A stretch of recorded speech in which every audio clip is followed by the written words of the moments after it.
All right, guys, there you go. The guys from MMA Junkie. So much fun talking to them. Hope they don't have too many of those drinks, Kacper, in the hotel room. It looks like Ken's... I don't know if it's better for him if he has more, or I don't know if it's better if he stops at this point. I'm not sure what the Ken Hathaway cycle really, how it kind of works. Maybe he's like Dennis Rodman, where he needs the fireball, he needs it to fuel him, and, you know, when he has a lot of drinks in the tank, that's when he produces the best work. Yeah, I think that might very well be true. I know that's true for John Morgan. So great to have the guys on the program. Now, we got some predictions that we're going to be coming at you guys with. But before we do that, we have a special guest. He's always on our preview shows. You know him as Mr. Tommy Toehold. And he's going to talk about a few things you guys can look forward to from the fights this weekend. What's up, fight fans? I'm the Laurel and Yanny debate of mixed martial arts, Tommy Toehold. And this Saturday is UFC 225, a huge stacked up card that will be taking place in Chicago, Illinois. So, of course, it's absolutely rampant with Aussie fighters. Australia being right next to Chicago, it makes sense. So, with some kick-ass Aussies on the card, and this being Submission Radio, I thought I'd give you a rundown of what to look forward to from your country folk. And if you're listening to this and you're not from Australia, fuck you. I'm just kidding. This card's cool no matter where you're from. Alright, so we're starting things off on the main card with CM Punk, who resides in St. Mary's, Australia. I'm just kidding, that's Tai Tuivasa. Tai is best known here in the States for introducing many of the American audience to the Shoey after his last win in UFC 221. He's got 7 wins with 7 finishes. That's 100% last time I checked. This will be his first fight outside Australia, and he's taking on the biggest name he's fought to date in Andrei Arlovski. Arlovski has had more comebacks than Jason Voorhees, but it's hard to deny youth and a fighter who has literally never been out of the first round in his career. Expect more shoe drinking insanity this weekend. Although I can't recommend drinking from a stranger's shoe. That is fucking disgusting. I wouldn't drink from my own shoe, let alone someone I don't even know. What in the hell? But whatever, it works and people love it, so fuck it. Moving on, the next Aussie to be on the lookout for on the main card is Megan Anderson. Now, if you don't know anything about Megan Anderson, you're in luck, because I've watched every Invicta card ever, so I've seen every one of her Invicta fights. Megan Anderson is a straight-up axe murderer. KO TKOs on all of her last 4 opponents going back to January of 2016, and unlike all these fighters that come up from 135 as a sacrificial lamb for Cyborg so as to appease her unending bloodlust, Megan is a true 145er at 6 foot, and she has the power to go with it. You should see what she did to Peggy Morgan's face. It looked like somebody had planted a baseball into her cheek. I have said this before, and I'll say it again, if anybody is ever going to beat Cyborg, it will be Megan Anderson. So you get to check out her awesome UFC debut against the always incredible Holly Holm. It is a massive fight, and it's going to set up that Cyborg fight. She is going to be a huge star, and you can say you watched her UFC debut. Lucky you. And because I gave you some fun background, you can tell your friends and they'll think you're the shit. 2 awesome Aussies so far, but I saved the best for last. Of course, finally in the main event, we have the man, the myth, the legend, the Reaper, Bobby Knuckles, Robert John Whittaker. You know him, you love him. He is the greatest thing since Nicole Kidman. Is she actually Australian? I think she's like half, I don't know. Whatever, she's delightful. And so is Robert Whittaker. He's going to rematch the cartoon character known as Yoel Romero, which, if you recall, in their first fight, Whittaker's knee exploded into 1,000 pieces in the first round, and he still held off Romero all fight, winning the middleweight title. It was a magical moment for everyone, and now he gets to recreate it, hopefully minus the exploding knee. I think Whittaker wins this one easily. If he won with 1 leg, he'll get a finish with 2. Robert Whittaker is the new Anderson Silva. I think he holds that title for a long, long time, and that's saying something because that division is full of absolute killers. So look at that, Australia. You're pretty much the whole damn UFC 225 card. You got some of the biggest and best prospects and champions in the sport. Things are going well for you guys. And to think just 8 years ago was the first UFC trip to Australia. Now you've taken over the sport. Well done, guys. So that is just some of the awesomeness that awaits you all at UFC 225. I'm gonna get the fuck out of here and throw it back to the best team in MMA, Submission Radio. There he is, Tommy Toehold. How hilarious is he, Kacper? Guys, if you haven't subscribed to his YouTube channel, if you don't follow him on social media, make sure you do. The guy puts out amazing. I think his tweets are amazing. I think his videos are amazing. He's an absolute OG when it comes into the game. And actually, one of the nicest guys. I know we say this about a lot of people. We're very, very lucky to have these great relationships. But honestly, one of the nicest guys in the business behind the scenes. And very supportive of Submission Radio when we were just coming up many years ago. So check out Tommy Toehold. It's going to be exciting to see what happens from that perspective, UFC 225. But Kacper, before we wrap up the show, we have our very own predictions to go through. Now, the card is huge. It is packed. There are fights on here, guys. If you haven't gone through the card on your own through Wikipedia or through the UFC website, make sure you do that, just because it's just so many great matchups, so many big names, guys like Ricardo Lamas on the card, fights that we haven't really even had a chance to touch on. But we're going to begin our predictions from the main event of the prelim card, Alistair Overeem versus Curtis Blades. a massive fight that could headline. And I mean, this fight, by the way, is bigger than a lot of fight night main events that have happened sort of recently. So, and this is on the main event of the prelims. It's going to be really, really important to see if Curtis Blaydes is ready to sort of take that next big step and make his way to a title shot, and also show where Alistair Overeem is in his career. You know, can he bounce back and get back on the winning sort of track with this fight? Yeah, it's crazy. And I like the point that you mentioned before, how you got Tai Tuivasa versus Andrei Arlovski, you know, Tai being an up-and-comer, and you got Curtis Blaydes, the guy who, if he beats Overeem, that's the guy. Unless Brock Lesnar comes back and the UFC decides to go with that, Curtis Blaydes would be getting the next title shot, and he's buried on these early Fight Pass not Fight Pass, but the early main prelims. Event. Yeah. Prelims. The main event of the prelims. It's nuts. I think that at this point, the UFC are clearly trying to use Overeem to sort of build these younger stars. You know, first Ngannou, now Blaydes. The fact that he's already lost to Stipe would work out a lot better for the UFC if Blaydes won. I don't know if this is sort of the smartest in terms of matchmaking. I think that Blaydes, admittedly, is still somewhat one-dimensional. He's a very, very tough guy. He's working on his boxing and his striking, but when we had him on the show a while back, he was very clear about the fact that, you know, he's not looking there to strike with Overeem. He's in there to take him down, much like he did Mark Hunt, much like he's, you know, had the most success with his past opponents, and I think against a guy like Overeem, who has never, not since maybe back in the day when he was a 205er in Pride, has been a guy that you can just take down and grind out and rinse, repeat. And I think being that sort of one-dimensional and not really having the kind of striking, he's got power, but maybe not necessarily the kind of striking that he can threaten Overeem with.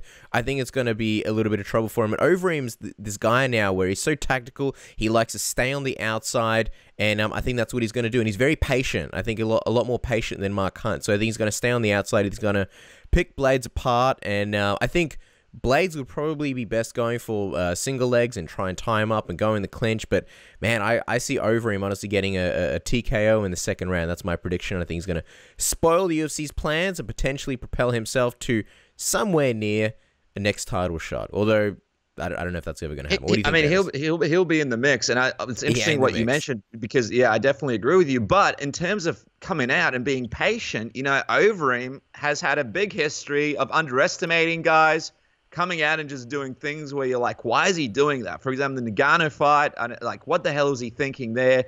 We can look back at Travis Brown. We could look at Bigfoot Silva.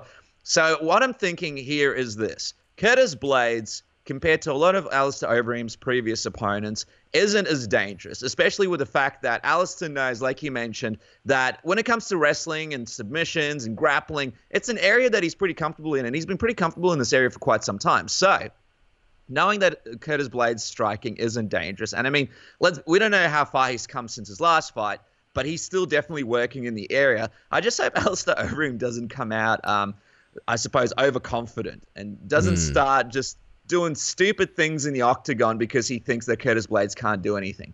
Because at the end of the day, the biggest problem with Alistair Overeem is the fact that his chin gets worse fight by fight. He gets stopped sort of fight by fight. You don't know how bad his chin is. We don't know how bad his chin is now. So sure, Blaydes doesn't throw the best strikes, but I couldn't say that Blaydes wouldn't be able to stun Alistair Overeem where Alistair Overeem is now. So if he goes out there, he takes Blaydes seriously, keeps his distance, like he said, I definitely think Alistair Overeem's going to win. But if he goes out there, fills out Blaydes and starts dominating him and starts laughing in between rounds and taking things lightly, then that's where I see Blaydes coming in and sort of stopping Alistair Overeem. But I have to agree with you, Kacper. I got Alistair Overeem here, winning early.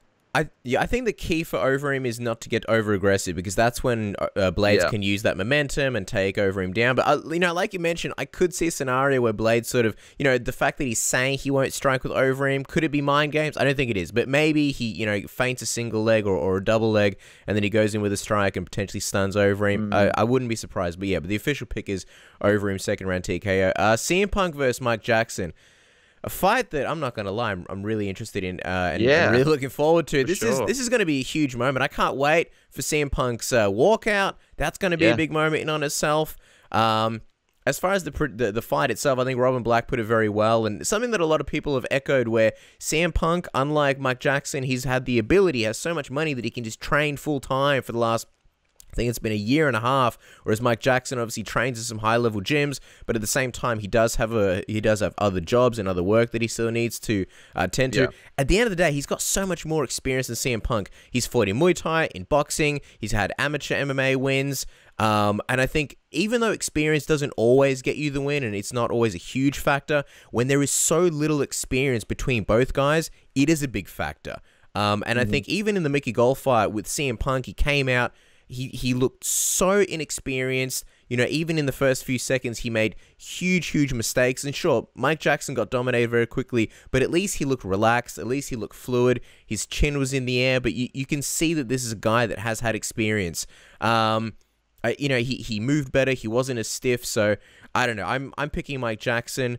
I am very curious to see what kind of improvements CM Punk has made, you know, in the last year and a half, though. It's interesting because when I think about this matchup, obviously all signs sort of point to Mike Jackson, but I'm actually going to pick CM Punk here. And the reason is, and I think Robin Black sort of mentioned it, and when he mentioned it, I'm like, yeah, that's one of the reasons for sure. I mean, this is a big moment, a big fight on a big stage. I don't know if Mike Jackson's going to be able to deal with the spotlight in this kind of fight. I know that CM Punk, he's been in Chicago many times in front of a big crowd, and he's won titles. He's had big pressure situations. So he's just got to go in there and, I mean, fighting's different, but a big part of it, of walking out, being in front of the crowd, sort of dealing with the loud boos and cheers, he's going to be sort of used to. So I think he's going to have an advantage in that area over Mike. The other thing is, and you mentioned it as well, I don't know how much CM Punk has improved over this time period. What people don't realize about CM Punk is the fact that he had a really rough time with his wrestling career. He just had these horrible battles with the WWE.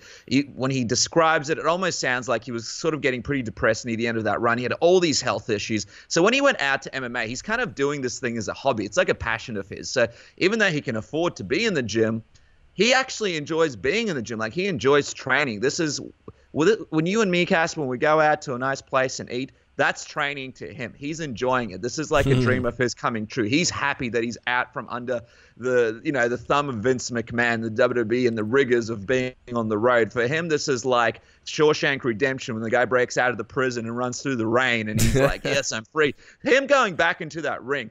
I mean, this is him sort of achieving a goal, achieving a dream. So he's going to be going out there. He's going to have the crowd behind him, and he's going to be, I feel like, a lot more advanced than when we saw him against Mickey Gall. Now, Mickey Gall, that was a really rough matchup to begin with. I think that the fact this is going to be a big spotlight on Mike Jackson, even though Mike is a very talented fighter, I think that might be a little bit too much for him. I think CM Punk now knows what to expect. This is going to be his second fight. His skills have improved quite a bit. He hasn't had to do as much media. He hasn't had to do all these documentaries. His personal life is in a great place. Like, his wife experienced a whole bunch of crazy stuff. She's released a book over it, but apparently their home life is fantastic and everything's going really good in that area.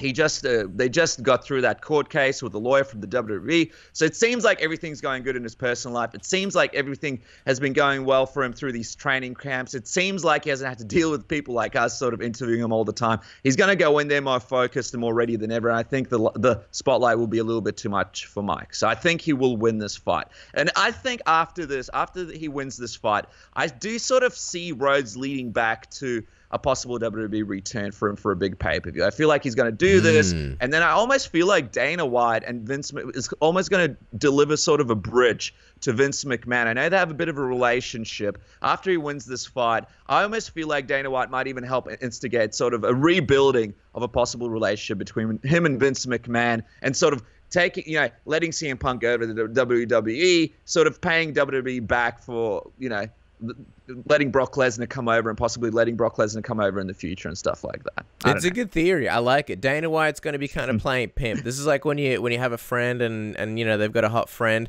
and you're like, hey, set me up. Who's your cute friend? Set me up with her.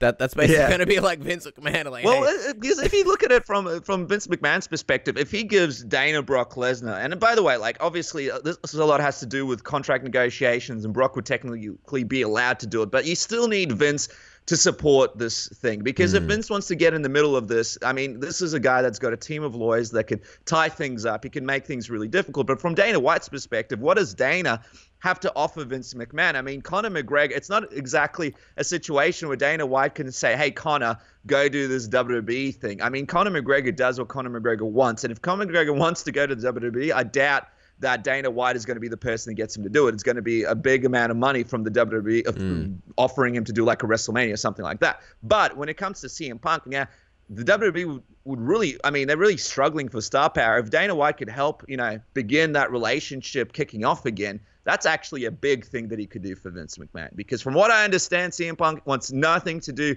with Vince McMahon or the WWE. I don't know. If Dana White plays a bit of a mediator here, does that help? Is that a big drawing card for the WWE? I don't know. I think he'd have to play very carefully, because I think CM Punk's also in that position where he kind of like Conor McGregor, he does what he wants. I don't think he has that many ties to Dana White in turn. Like, what can Dana White really do? Like, fight, go into the WWE, otherwise you won't get another fight. I think CM Punk will be like, whatever, man. Like, I've already had my 2 fights. I don't care. But maybe he can slide in there. It'd be like an episode of Entourage and kind of, or maybe he could be like, look, I did you a favor. I gave you a couple of fights. Because it does look like, even though they're going to draw with this, whenever Dana White gets asked about this fight, it kind of looks like he stops everything that he's got inside him from saying, like, it's ridiculous that I'm letting this guy fight again. But he draws money. You know what I mean? Like, he's like, yeah, he's going to fight again.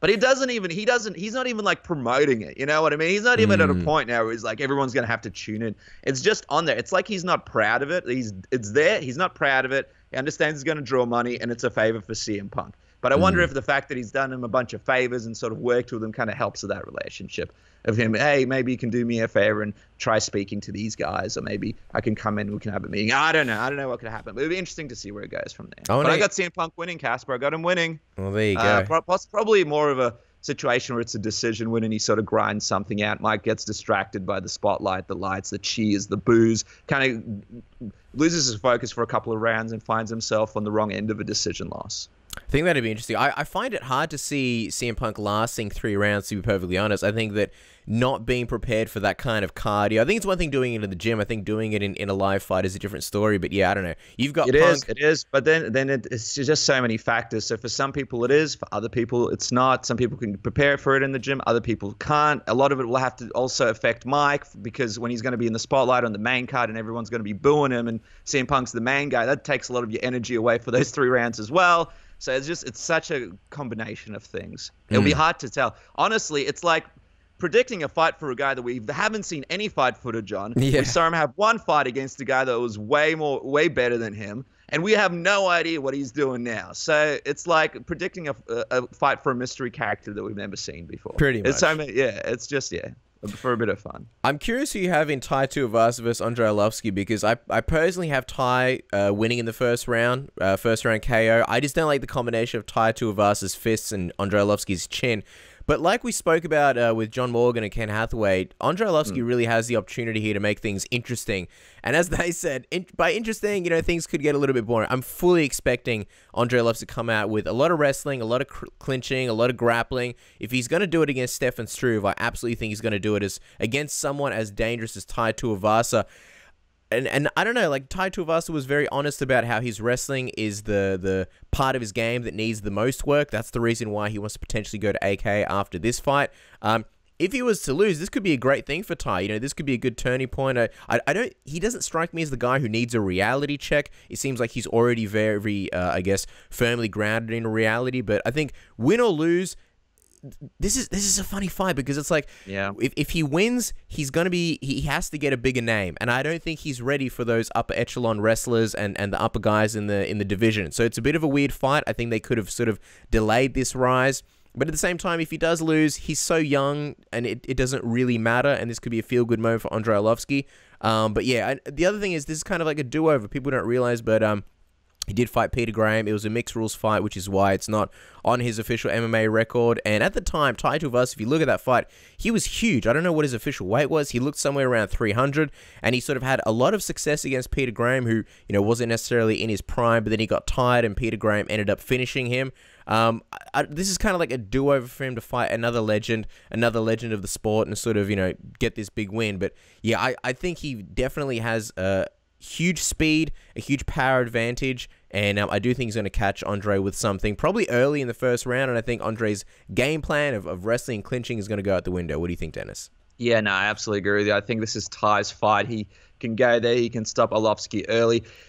The only thing that could go wrong is Ty making a mistake, being overly confident, and doing something that plays into Arlovski's game plan. And the only way I see that happening is, sure, Arlovski could clinch him up and Ty can start playing the clinch game with him just to prove that he can. And sure, Arlovski might get him into a position and Ty might try and take Arlovski down to flip the script a little bit and show him, hey, I have takedowns too and I can go on the ground as well. But the biggest problem of it all would be if this thing happens early on and Ty makes a mistake and Arlovski capitalizes with a submission, taking him down, and capitalizes with some kind of submission. That could be an early finish for Arlovski. He could do that. He's very, very dangerous in that regard. But I believe Tai Tuivasa would catch him at the beginning of this fight. I agree with you. Even if with Arlovski coming in with his best game plan, you just can't. There's something about Ty. I know you and me have spoken about it. It's like his fists are heat-seeking missiles. The way he throws his strikes is just, it's not something that's taught. Like, there are guys that are just born to fight. We've known many of them in the past. And from what we understand, Ty, behind the scenes, loves a good pub brawl. He loves fights. Like, fighting is what he loves. A lot of fighters, like GSP, for example, would go on like the Joe Rogan show and talk about, hey, we're nervous. I don't like to fight. I hate fighting, but, you know, I love the life that it provides for me. No, Ty actually likes fighting. If Ty wasn't in the UFC, he would be fighting, like, on the street. He's the kind of guy that you might be friends with, and he might be like, hey, let's have a fight to see who the tougher guy is. He is one of these guys. He loves fighting, and the way he throws his punches, it's just a natural ability. So I just don't know if Arlovski could move around and stay out of the way of those punches long enough to sort of implement his game plan. I think it will be a first-round TKO for Tuivasa. But I agree with you. I don't think the UFC need to push him. If he wins here, you know, the UFC need to take their time building up Ty. I wouldn't like to see him thrown up against, you know, another killer straight away. I think this is a guy that could headline a local card here in Australia, a fight night card, against someone, you know, not the most dangerous person, and you sort of build him up. You got Curtis Blades. He's sort of making his way to a title run.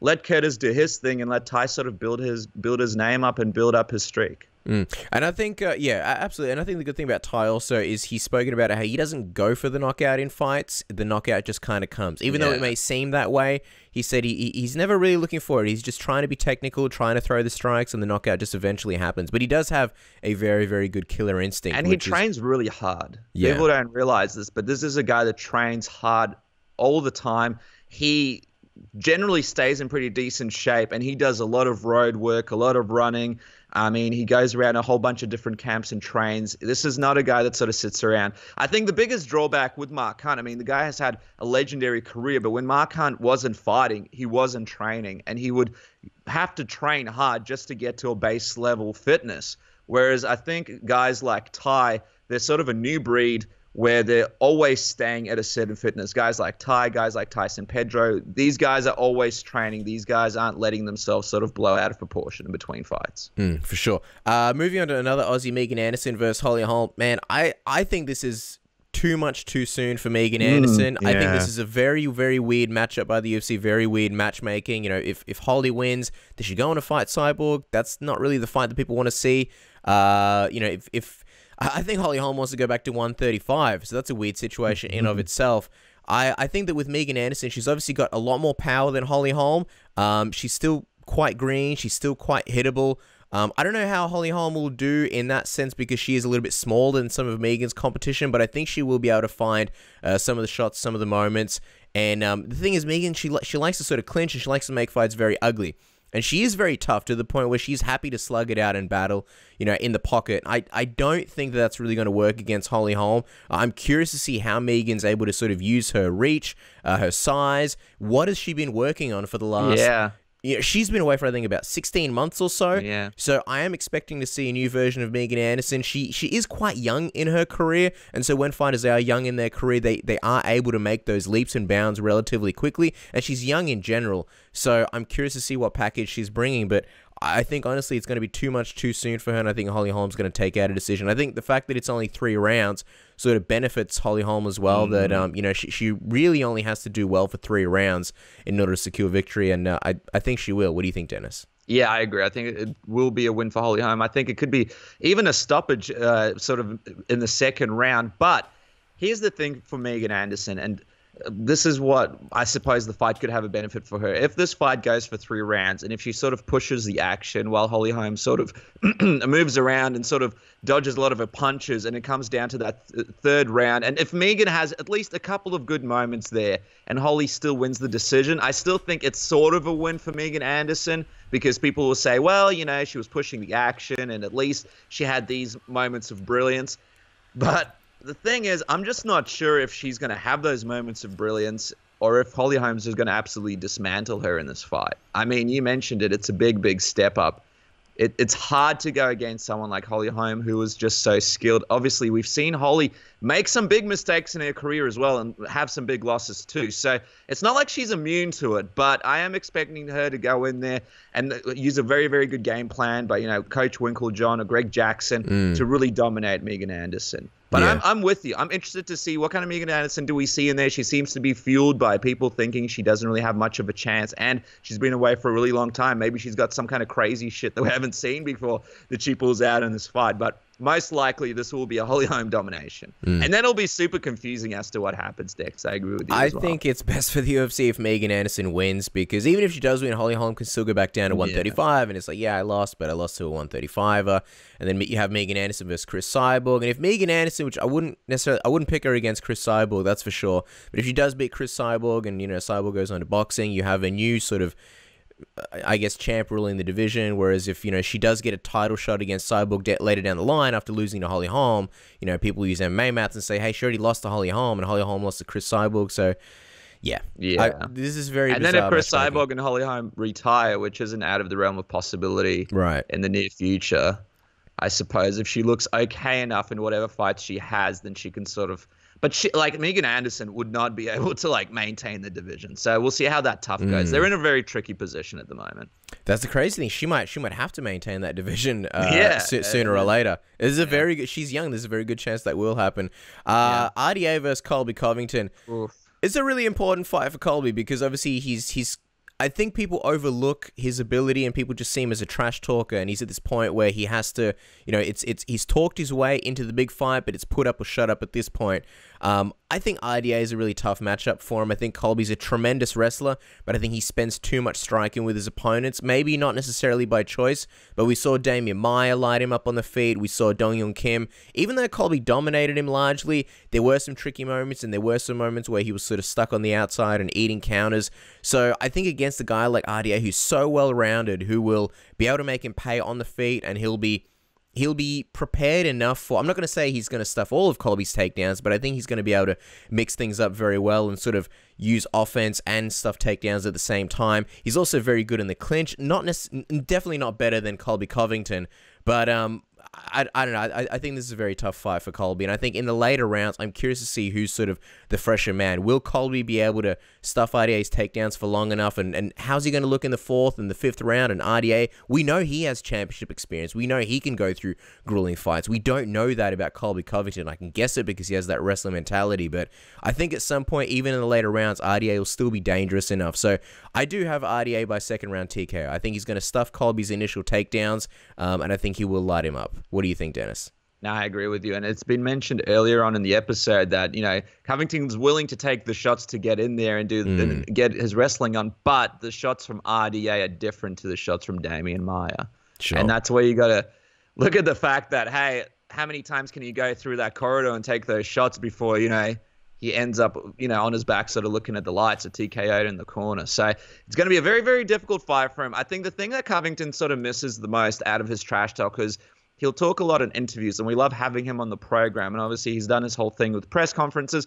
But the thing is, it doesn't really come off like it's genuine. And when it comes to the actual fight day, can he actually translate that into sort of taking RDA off his game and sort of use his mental warfare to sort of make him make mistakes or throw shots that he wouldn't usually. And I don't think Covington has that ability. I think once they get in the octagon and that fight starts, like, I don't see him really taunting RDA. I don't really see him talking trash into RDA's ear in the corner. Like, I see him just going into sort of Covington mode and trying to get that takedown. So I think if he was better at doing that kind of stuff, like a Nate Diaz or a Nick Diaz or a Conor McGregor or something like that, that could be a huge aid to him in his fights. But because his trash talk isn't that genuine, and you can tell that he sort of scripted it ahead of time, he's not really in that position where he can just sort of come up with stuff on the spot and kind of live the gimmick that he's playing. So I don't think that's really going to come into play for RDA. I think RDA sort of heard what he said and just kind of trained a bit harder. Got a bit more excited to like throw those punches at his head, to be honest with you. I don't think his mental warfare is really going to have any kind of effect on RDA. So I agree with you, Kacper. I think it will be a stoppage in the second or third round. And I mean, it'd be a good theory, right? Like if you get RDA pissed off and if he comes in overly aggressive, it might make the takedowns easier. You know, he can use that momentum against it. But Colby's not really the type of guy to take down guys in open space. He's more of a guy who likes to get up in the clinch, get guys up against the cage and sort of work from there. I will say just quickly, RDA, what an impressive career the guy's had so far. And I was saying this before we started recording, from going to sort of at one point being looked at as a journeyman, lightweight, not really making big waves. I remember that UFC 117 loss to Clay Guida, which was just very unremarkable. I think he had a jaw injury, and then he got back on the horse. He put together a really great win streak. He was on the cusp of a title shot, got destroyed by Khabib Nurmagomedov, and that put out that fire. Got back on the horse again, put together another win streak, fought for the title, won the title, didn't have the longest reign, eventually lost it, moved up to a new division, lost to Tony Ferguson on the way out, and now he's reinvented himself, and now he's fighting for another title. And yes, it's an interim title, and yes, it didn't necessarily need to be created, but it's just kind of crazy how if he wins, he's going to be one of the few two divisional champions in UFC history. I mean, which other guys can say that they've done that? GSP, McGregor, Randy Couture, BJ Penn, and I think that's it. And this would be a huge, huge moment for him if he is able to do that, and I think he will. Massive moment. And just speaking of moments, I'm just going to be curious to see how Covington is going into the octagon, before the fight. I'm just hoping the moment isn't too big for him, because he's really built this thing up over quite some time, and now it's sort of time to shit or get off the pot, and you're standing across from RDA. So how much energy is he going to exert when he comes out? How much energy is he going to spend before the fight even starts? Very interested to see what kind of Covington we see in there and how he can sort of handle that pressure against someone like RDA. And even the weigh-ins, the stare downs. I'm curious if he's going to be trying to, get under RDA's skin in the last few moments, just in fight week in general. I'm very curious about that. Robert Whittaker versus Yoel Romero. Look, I've got Whittaker via decision. I think he hit the nail on the head with a few of the things that he said about Romero sort of being at this point where he doesn't have too many options as far as evolving. I think Whittaker figured him out towards, I think, maybe the third round of that fight. He was able to figure him out with essentially one leg. And I think having those rounds under his belt is going to give him a huge advantage. Like Ken and John said before, sort of seeing a guy and being intimidated by him or his physique or his mystique or what he's able to do to his past opponents, a lot of that goes away once you've had those rounds with him. And so I think it'll be somewhat of a continuation. I'm not by any means saying that Whittaker's going to go in there and it's going to be an easy night. He's admitted that it's going to be a very, very tough fight. It's going to be a grueling fight, and he's a guy that he likes to fight because he's one of the toughest guys, if not the toughest guys, but he also doesn't necessarily look forward to fighting him because he knows it is going to be such a tough fight. But I think he's going to be able to pick him apart on the outside. I think if Romero does to ditch his wrestling, he's going to be a little bit more predictable. And like Whittaker said, he's going to be more of a stationary target. I think if he fights a slower pace, it's only going to benefit Whittaker a little bit more. And even if he does extend his power and how much dangerous he is to sort of the later rounds and not just the third round, I think by then Robert Whittaker will still start to take over and dominate the fight. So I got Whittaker by decision. I'm not expecting a finish here. What about you, Denis? Yeah, I think that's a good pick. I think Robert Whittaker by decision is a good pick. I still think that if things go, I mean, it's just such a crazy fight, right? Because you can't really predict a Yoel Romero fight because you just don't know what the guy's capable of doing. So sure, can I see Yoel Romero out of nowhere do some kind of flying knee or something and knock Whittaker out? It's definitely a possibility. But Whittaker is at the height of his confidence, I feel like. He's more dangerous than ever, and I agree with you. I think the fight will go like that. A lot of people talking about the fact that Yoel Romero looked really good against Luke Rockhold, but Luke Rockhold is a completely different fighter to Robert Whittaker. Luke Rockhold's biggest problem is the fact that when people move forward, he just moves back in a straight line and has his chin up in the air, you know? And Robert Whittaker is a guy that has great movement. If Yoel Romero tried the same thing on him, it would be a completely different outcome. So this is a completely different fight. I will be interested to see what Yoel Romero looks like if he's taking it easy at the start. If that gives Robert Whittaker more of an advantage to sort of do his thing at the beginning of the fight, if Yoel Romero is going to be sort of taking it lightly, if actually Yoel Romero will be able to maintain all of his energy to sort of be still effective in that 4th and 5th round. And, I mean, it only happened recently. Will he make the weight for the fight? Will there be an issue with him making the weight before the fight? And if he doesn't make the weight, we know Robert Whittaker told us. He told us this on the program. You guys can look back and listen to it. He probably will not be taking that fight if Yoel Romero does not make weight. So it'll be interesting. And then does someone else step in or what happens? I don't know. So who knows? Yeah, there could be a bunch of drama that goes around this card. Good thing it's packed. 100%. And that's the other thing that I was going to add to that, the weight. Because I know that, okay, with Perth, Romero missed weight for the first time in his career. But the thing is, Rockhold has sort of spoken about how when you get older, and that's why he's moving up, because as you get older, those weight cuts do get tougher. Is Romero at that point where the weight cuts are getting tougher? I think a lot of fighters kind of convince themselves that, look, it was just an off night, my body was doing something weird, when the reality is they are getting older and it's getting harder to make that weight cut. I'm not saying that that's a foregone conclusion, but maybe, and you're right, there is a possibility that Romero may not make weight. And also, we've had fighters in the past who focus too much on the weight cut and just, I guess, making sure their weight is down to where the training suffers, and maybe they're depleting, not necessarily the training, but they're depleting themselves on certain nutrients and they aren't able to perform. I imagine Romero has a lot of pressure on himself going into this fight to make the weight, because like you mentioned, Robert Whittaker's not taking that fight if Romero does miss weight. So this isn't even guaranteed. I mean, this fight that we're predicting, it's not even guaranteed that it even happens, but I hope it does. Yeah. It's going to be fascinating. So UFC 225, guys, it's going to be interesting to see how this plays out. And I mean, you got all these other fights on the card we couldn't even speak about. You know, Joseph Benavidez, what's going to happen with him and Pettis, what's going to happen with Rashad Evans. This is going to be the last time we see him fight. You know, there's a lot of stuff happening on that card. Legends like Clay Guida having fights. It's going to be...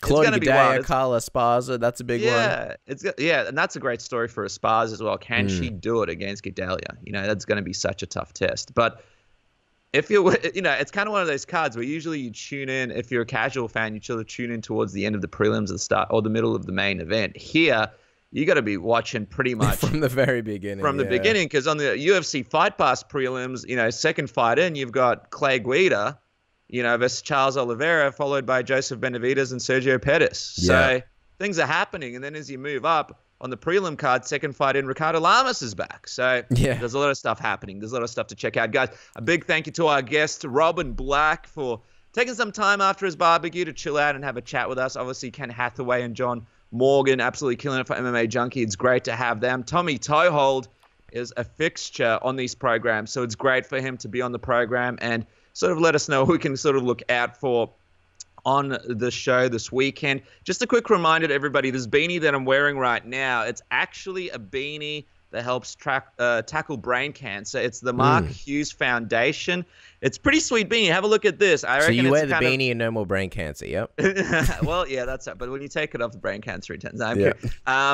So it's a great beanie. It's $20. There's a female version that looks really cool. It has a fluffy pom-pom, Kacper. Pom-pom. You guys can jump online and get yourself a beanie. Look cool while also sort of helping tackle the severity of brain cancer and the fact that we can't quite figure out how to stop any of these cancers. But I think the key is to look fashionable in a beanie like this and at the same time help the cause. Because sometimes you got to donate money. You don't really get anything for it. Here, you get a sweet beanie, so you can't sort of argue with that. Any final thoughts, Kacper, before we wrap up?